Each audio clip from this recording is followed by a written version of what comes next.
যে পড়ে বেড়াচ্ছি, আমি রয়্যাল বেঙ্গল টাইগার।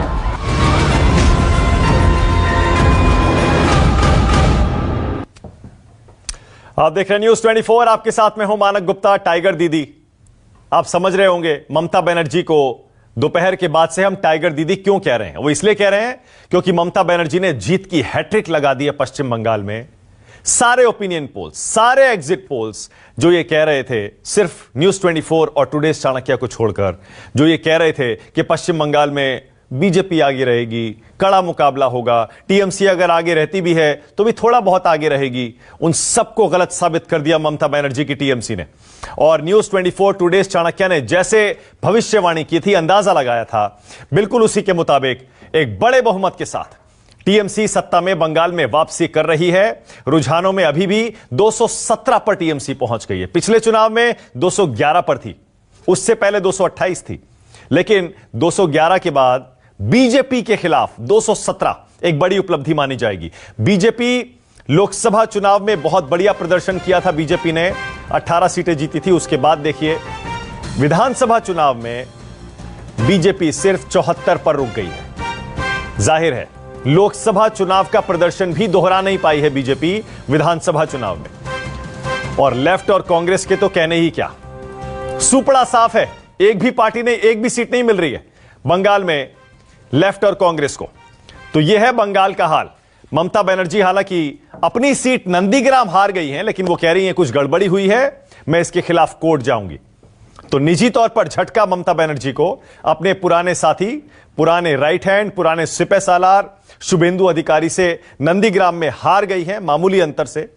लेकिन टीएमसी को, अपनी पार्टी को व्हील चेयर पर प्रचार करते हुए एक बार फिर सत्ता में वापस ले आई हैं, वो भी दुनिया की सबसे बड़ी पार्टी बीजेपी के खिलाफ। ऐसे में जब उनके सामने प्रधानमंत्री, बीजेपी अध्यक्ष, गृह मंत्री अमित शाह और न जाने कितने राज्यों के मुख्यमंत्री प्रचार कर रहे थे इस बार के विधानसभा चुनाव में। जल्दी से असम के बारे में भी आपको बता देते हैं। असम, ये देखिए मेरे राइट में, 75 सीटें बीजेपी जीत रही है, 126 में से 49 पर कांग्रेस है। और ये 5 साल राज करने के बाद बीजेपी का प्रदर्शन है। इससे अंदाजा लगा लीजिए कि बीजेपी ने वहां पर कितना बढ़िया प्रदर्शन इस चुनाव में किया है। पिछली बार पहली बार असम में सरकार बनाई थी और इस बार सत्ता में वापसी, और वो भी जबरदस्त बहुमत के साथ। तो असम में 5 साल बाद भी बीजेपी की सत्ता में वापसी एक बड़ी उपलब्धि। हालांकि बंगाल में झटका है, लोकसभा चुनाव का प्रदर्शन भी बीजेपी दोहरा नहीं पाई है। जल्दी से केरल की बात कर लेते हैं। ये देखिए केरल के आंकड़े कह रहे हैं कि वहां भी परंपरा इस बार टूट गई है। हर 5 साल में सत्ता बदलती थी कह रहा हूं मैं, इसीलिए पिछले चुनाव तक हम कहते थे बदलती है। इस बार लेफ्ट गठबंधन बड़े बहुमत के साथ वापसी कर रहा है केरल में सत्ता में, और कांग्रेस गठबंधन राहुल गांधी के नेतृत्व में वहां पर अपने हाथ मलता रह गया। इतिहास उनके साथ था, हर 5 साल में सत्ता बदलती है, लेकिन उसके बाद भी लेफ्ट गठबंधन सत्ता में वापसी कर रहा है। तमिलनाडु देखिए, तमिलनाडु में स्टालिन के नेतृत्व में डीएमके गठबंधन, जिसमें कांग्रेस भी शामिल है, वो सत्ता में आ रहा है। एआईएडीएमके और बीजेपी यानी एनडीए थोड़ी बहुत टक्कर तो दी है, लेकिन हार गया। यह है तमिलनाडु के नतीजे। डीएमके स्टालिन के नेतृत्व में कांग्रेस के साथ मिलकर 145 और एआईएडीएमके प्लस 86। और अब पुदुचेरी भी देख लीजिए तमिलनाडु के बाद जल्दी से। पुदुचेरी एक यूनियन टेरिटरी है, बहुत छोटा सा है, लेकिन फिर भी वहां के नतीजे अपनी कहानी कह रहे हैं। कुछ ना कुछ अहमियत इस पुदुचेरी की भी है, क्योंकि वहां पर कांग्रेस को जनता ने बाहर का रास्ता दिखाया है। 5 साल कांग्रेस ने सरकार चलाई थी। वहां कांग्रेस का विरोधी गठबंधन, जिसे आप एनडीए का नाम दे सकते हैं, हालांकि एनडीए नहीं है, लेकिन एनडीए इसलिए कह सकते हैं क्योंकि वहां बीजेपी कुछ और विरोधी पार्टियों के साथ, कांग्रेस की विरोधी पार्टियों के साथ मिलकर वहां पर चुनाव भी लड़ रही थी।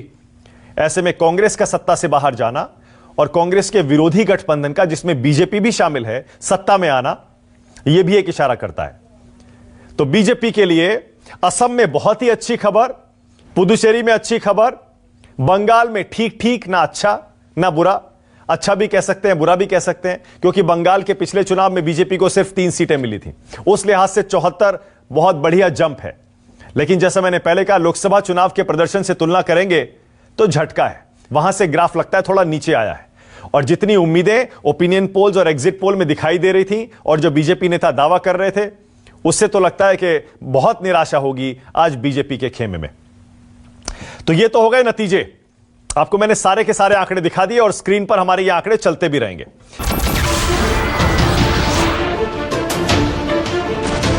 नमस्कार, मैं हूं मानक गुप्ता। अगर आपको हमारा ये वीडियो पसंद आया हो तो इसे लाइक और शेयर जरूर करें, और हां, हमें सब्सक्राइब और फॉलो करना ना भूलें ताकि आप देश और दुनिया की कोई खबर मिस ना करें। तो जुड़े रहिए हमारे साथ और देखते रहिए News 24।